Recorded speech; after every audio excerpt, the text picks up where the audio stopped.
Mind का mechanism क्या है? संस्कार, विचार, भावनाएं, मूड्स। अच्छा, आप कुछ ना करो, पर प्रॉब्लम यह है जब ऐसा कुछ होगा तो तुम रह नहीं सकते हो कुछ किए बगैर। यही प्रॉब्लम हो जाती। संस्कार से कुछ विचार अगर उठ गया, and if you can separate yourself from that thought. अब अगर आपने सांख्य दर्शन ठीक से सुना है, समझा है, तो आप ये बात जानेंगे कि मैं मन नहीं हूं। मन में आए विचार मैं नहीं हूं। जैसे ये शरीर मैं नहीं हूं, ऐसे ये मन भी मैं नहीं हूं। तो मन में जो विचार आया है वो मुझ में नहीं आया है, मेरे सामने आया है। और जो आया है सो जाएगा भी। Just be little patient, and soon, it's like the clouds come, they rain, and then they go away. And sometimes clouds come and they don't rain at all. Same thing. Sometimes thoughts will come with great emotions, so the rain of misery and pain will happen. But sometimes a thought comes and then just goes away. So it gives a little disturbance, but not much.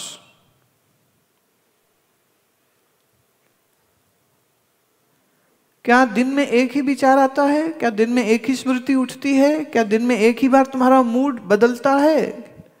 क्या हर minute में mood बदलता है? अब हम साधु किसको कहते और संसारी किसको कहते? संसारी वो है जो मन में आए हर विचार के साथ घिर जाता है, उस विचार का शिकार हो जाता है और उस विचार के साथ बह जाता है। एग्जाम्पल देती हूं। आप बैठे हैं, ऑफिस में हैं, घर में हैं, और अचानक आपको याद आया कि जब आप बुआ के लड़के की शादी में गए थे तो बुआ ने आपसे ठीक से बात नहीं की थी। अच्छा, उसने बात नहीं की थी। मैंने हर बार अच्छा बुआ जी बोला, वो आगे से कभी उसने ऐसे किया, ऐसे कैसे कर दिया, ऐसे कैसे कर। मन में गुस्सा आ रहा है, भावनाएं जग रही हैं, गुस्सा आ रहा है, गुस्सा आ रहा है, गुस्सा आ रहा है, गुस्सा। एक स्थिति यह हो सकती कि आपने तुरंत फोन उठाया और बुआ को फोन मिला दिया और आप कहते, बुआ तुम समझती क्या हो अपने आप को? तो वो सोचती है मैंने इसको क्या बोल दिया, तुम ऐसे क्यों बोल रही हो? बोले आपके यहाँ आई थी ना मैं, आपने मेरे साथ अच्छा नहीं किया था। बोले क्या अच्छा नहीं किया था? तो वो जो भी कहानी वो सुनाती है। तो अब ऐसा तो है नहीं ना कि बुआ के पास कोई कहानी नहीं होगी। वो कहेगी तो जब मैं तेरे घर आई थी तूने ऐसा मुझे कहा था, तूने मुझे वो बोला था। अब फोन पे बुआ भतीजी लड़ रही हैं और नाराजगी और बड़ी कि कम हुई। सिचुएशन नंबर 2, विचार आया कि उसने मेरे साथ ऐसा किया और आप अपने आप को कहते हो रुको, सिर्फ विचार है, इस विचार से अपने आप को अलग करो। ये वो बादल है जो चला जाएगा और इसके ऊपर मैं कोई एक्टिविटी नहीं करूंगा। और आप कुछ क्रिएटिव करने लगे ना। when these thoughts with emotions come, they come with such a force that you cannot stop them.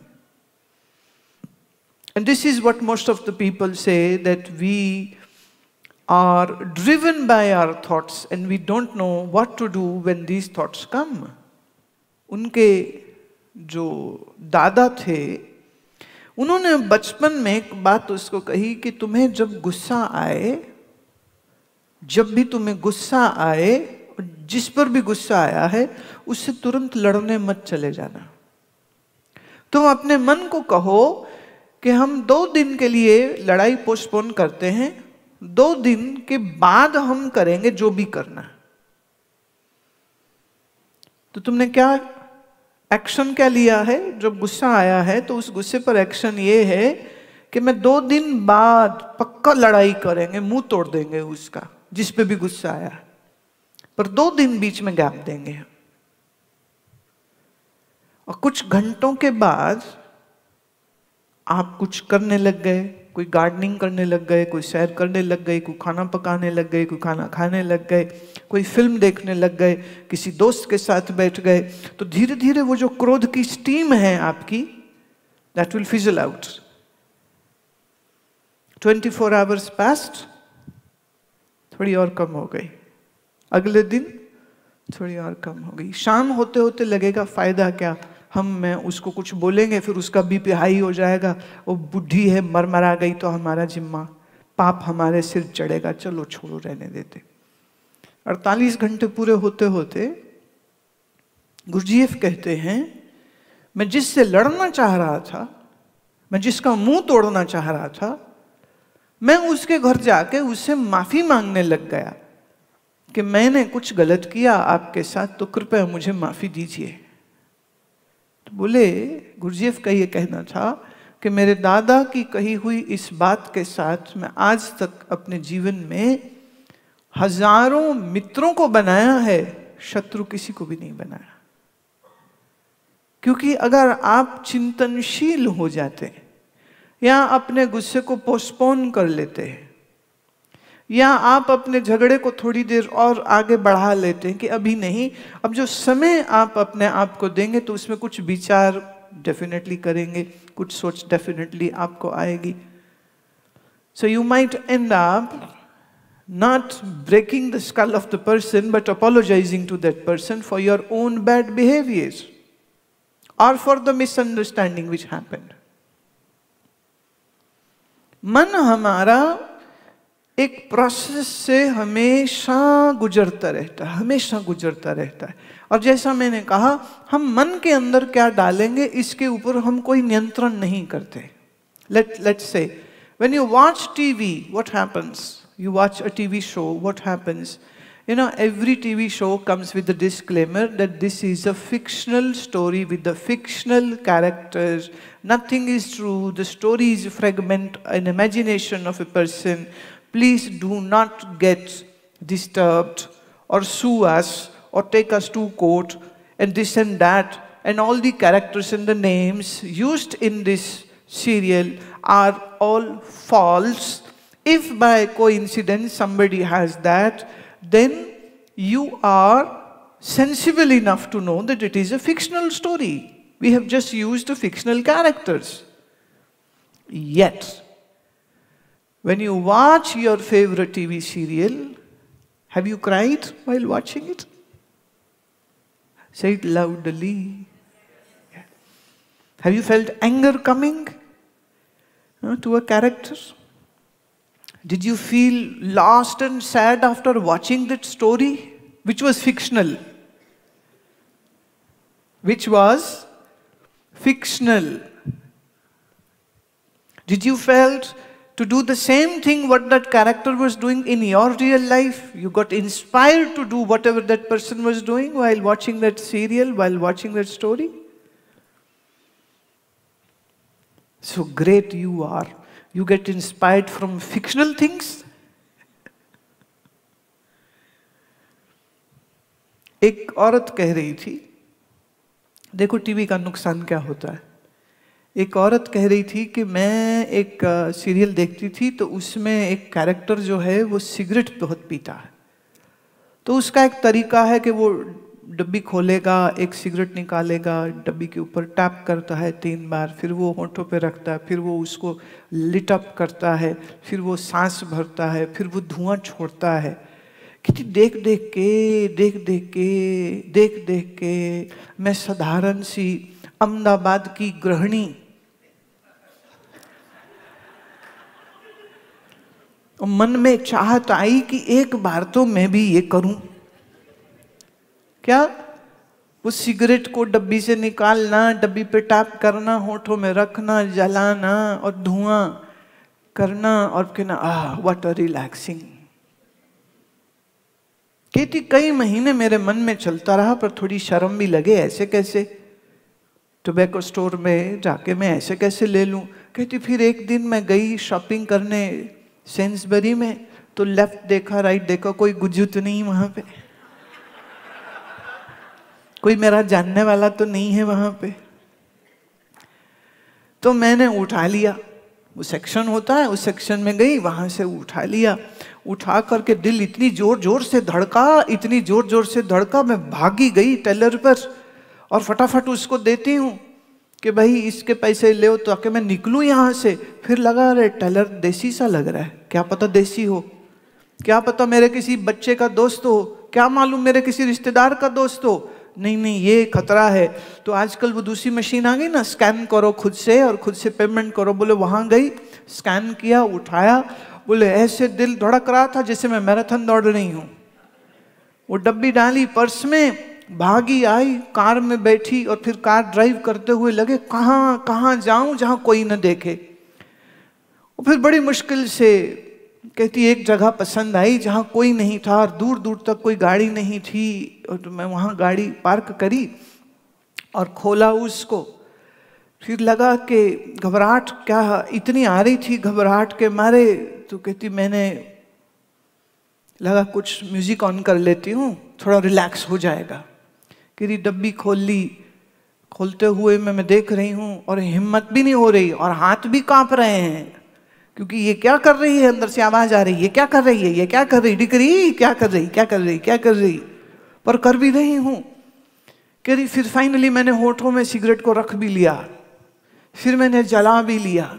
और जला के जैसे ही वो नीचे रख रही थी लाइटर और हाथ लगाया म्यूजिक के ऊपर, तो उसमें कहती आपका सीडी चल गया, अरे आत्मा रे।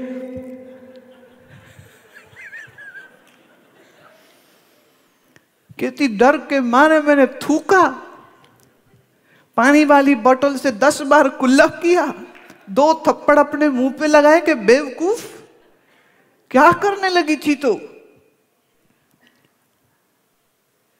this is what happens when you watch, then your mind is unable to discriminate whether to receive this knowledge, whatever you are getting from the TV series. बड़ा ज्ञान मिलता है ना टीवी से। So whether to receive it or not to receive it, or whether to ignore it or not to ignore it. So mind is taking everything in, and mind, the subconscious mind, has no scanner to say that this is not good or this is good, this is not good or this is good. So everything is going, all bad things are going, all good things are going. And please remember, all fictional things are going in your mind. So when you watch so much fictional,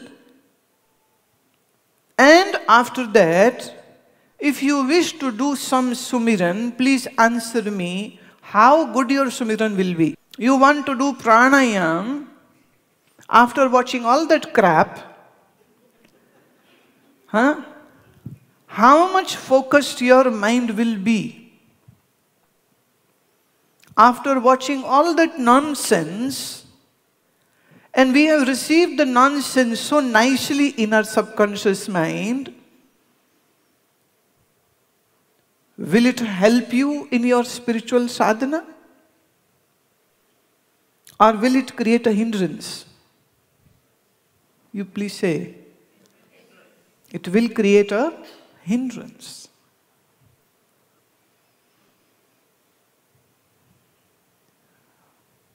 So enlightened means, like Buddha said, be very watchful what you see. Be very vigilant what you hear. Be very vigilant what you touch. Be very vigilant what you put in your mouth. And be very vigilant when you speak. Because most of the times we are not vigilant at all. हम बेहोशी में जीते हैं, इसलिए कुछ भी देखते हैं, कुछ भी सुनते हैं, कुछ भी बोलते हैं, कुछ भी करते हैं, और फिर इस बेहोशी से ऐसे कर्म कर करके हम अपने मन के अंदर दुख और कष्ट और तकलीफ और कंफ्यूजन को और ज्यादा बढ़ा लेते हैं। अच्छा, अब देखिए, आज आप यहाँ आए हैं, आज आप यहाँ मुझे इन पर्सन मिल रहे हैं, देख रहे हैं, सुन रहे हैं, तो अब आपकी आंखों और कान के जरिए से क्या हो रहा है? मेरी इंप्रेशन बन रही है। राइट? पहले हमने प्रार्थना गाई, आपने वो सुनी, वो भी आपके मन में गई। फ्लूट बजी, बांसुरी बजी, वो भी आपके मन में गई। हाँ, अब मैं आज का एक जो भजन चुना है वो गाती हूं, अब आप वो भी सुनेंगे। और ये जो आप सुन रहे हैं ये तुम्हारे कॉन्शियस माइंड में ही नहीं, ये तुम्हारे सबकॉन्शियस में जा रहा है। इसीलिए कहा साधुओं का संग जरूर करो, क्योंकि जब आप साधु का संग करेंगे, जब आप सत्संग में बैठेंगे तो क्या होगा? आंखों के जरिए, कानों के जरिए, मुख के जरिए, त्वचा के जरिए जो सूंघोगे तुम, उस सुगंध के जरिए ये सब सात्विक गुण तुम्हारे सबकॉन्शियस में अब चेतन मन में जाएगा। तो जो जाएगा वही तो बाहर आएगा। तो जब सबकॉन्शियस में ये सब जाएगा तो फिर विचार बन के क्या आएगा? गुरु का ख्याल, सत्संग का ख्याल, क्या भजन सुना उसका ख्याल, क्या मैंने बोला उसका ख्याल। कोई चुटकुला सुनाया तो हो सकता है वही रह जाए अंदर, कोई गीत गाया तो हो सकता है वही रह जाए अंदर, जो श्लोक गाए वो श्लोक की धुन तुम्हारे अंदर बैठ गई। तो अब तुम्हारे मन में क्या उठेगा? विचार।